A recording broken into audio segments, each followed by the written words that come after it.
saya nak share macam mana kita nak share link Google Meet kepada pelajar yang kita boleh guna berulang-ulang kali dan kita tak perlu nak bagi link setiap kali sebelum kelas. Cara ni saya dah gunakan sejak PKP yang pertama dulu. Cara dia macam ni. Okay, ni contoh yang saya dah gunakan. Contohnya dekat sini ni yang tahun lepas punya Google Classroom. Okay, di mana saya telah meletakkan link dekat Google Classroom pelajar saya dan pelajar saya hanya akan tekan link yang sama setiap kali dan link ini tidak akan expired. Okey. Okey, ini contoh dia.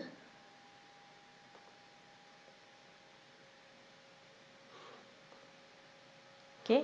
Ini contoh dia. Saya dah bagi instructions dan mereka akan gunakan link yang sama saja setiap kali kelas sebelum Google Meet.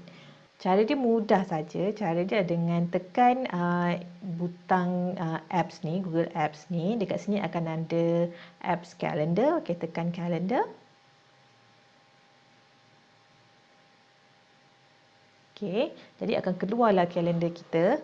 So saya sekarang nak set saya punya link bagi kelas Science Form 3 yang akan berlangsung every Monday. So hari ini 20 hari bulan. Kelas saya akan berlangsung minggu depan hari Isnin. So saya go to next week 25th of January dekat sini dan kelas itu akan bermula pukul 9 pagi. So saya klik dekat sini.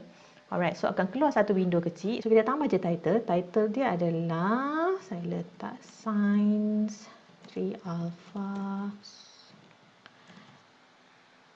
and 3 Beta. Alright. Alright, and then timing dia adalah 9 to 11. Ini sebagai contoh lah kelas saya, 9 to 11, 2 hours class. Right, and then add a guest. Bila kita add guest dekat sini, pelajar akan dapat notification dekat email dia setiap kali ada kelas. Okay, so kita letak. Okay, saya ada 2 kelas yang saya dah buat. 3 Alpha. Okay. And then kita tekan pada add Google Meet video conferencing. Bila kita tekan dekat sini, dia akan generate satu link bagi Google Meet dekat sini. So kita pun copy link ni. Okay, copy, Ctrl C. Okay, so ini semua dah settle. Tekan save. Would you like to send invitation emails to guests? Send. Jadi dah adalah satu macam appointment kita buat dengan pelajar ni, tapi next weeknya tak ada. Okey, macam mana kita nak keep on recurring macam tu? Kenapa saya buat recurring? Sebab ada satu lagi function dekat Google yang kita boleh gunakan bila kita set up appointment dekat dalam kalender, iaitu kita panggil apps untuk yang ni. Okey, untuk casting. Okey, bila kita tunjuk display ataupun nak bagi pelajar tengok YouTube, dia punya sound kadang-kadang tak clear kan sebab dia menggunakan kita punya sound system. Tapi bila kita ada casting ni, pelajar boleh dengar sound tu clearly dari YouTube. Okey, tapi function ni hanya boleh digunakan kalau kita set Google Meet yang telah kita schedulekan dekat dalam kalender. Sebab tu saya akan schedulekan kelas saya ni every week. Okey, jadi cara dia adalah klik balik dekat schedule yang kita dah buat tadi, tekan edit dekat sini. Alright, kalau nampak dekat sini akan ada do not repeat. Okey, sekarang kita nak repeat weekly on Monday sebab kelas saya every Monday. Okey, sebab dan saya akan jalankan dia setiap minggu. Saya akan klik weekly on Monday. So tekan save.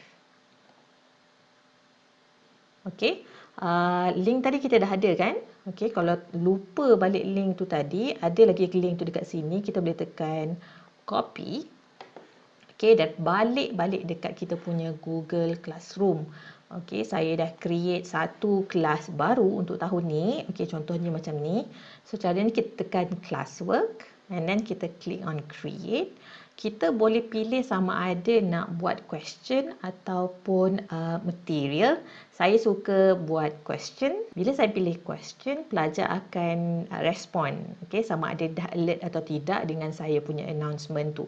Kita boleh je nak letak dekat bahagian stream ni, tapi nanti link tu akan turun dekat bawah. Jadi cara dia saya letak dekat classwork, create question. Okay, so tajuk question dia saya letak link for Google Meet. Pelajar saya memang dah biasa, jadi dia tahu dah memang link yang sama akan digunakan. Okey, jadi kita pun add link. Kita paste saja link tadi, Ctrl V. Add link. Okey, jadi inilah link Google Meet yang pelajar saya akan gunakan all the time. Okey, dekat sini short answer, saya nak bagi pelajar saya respon, dia faham ke tak ataupun dia alert atau tidak. Saya akan bagi instructions, please use the same link for all classes. For all science classes.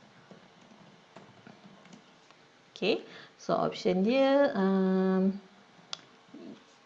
yes or no. Saja je lah nak bagi pelajar respon. Okay, so point dekat tepi ni kita letak ungraded, tak ada due date, and topic, kita boleh create a new topic.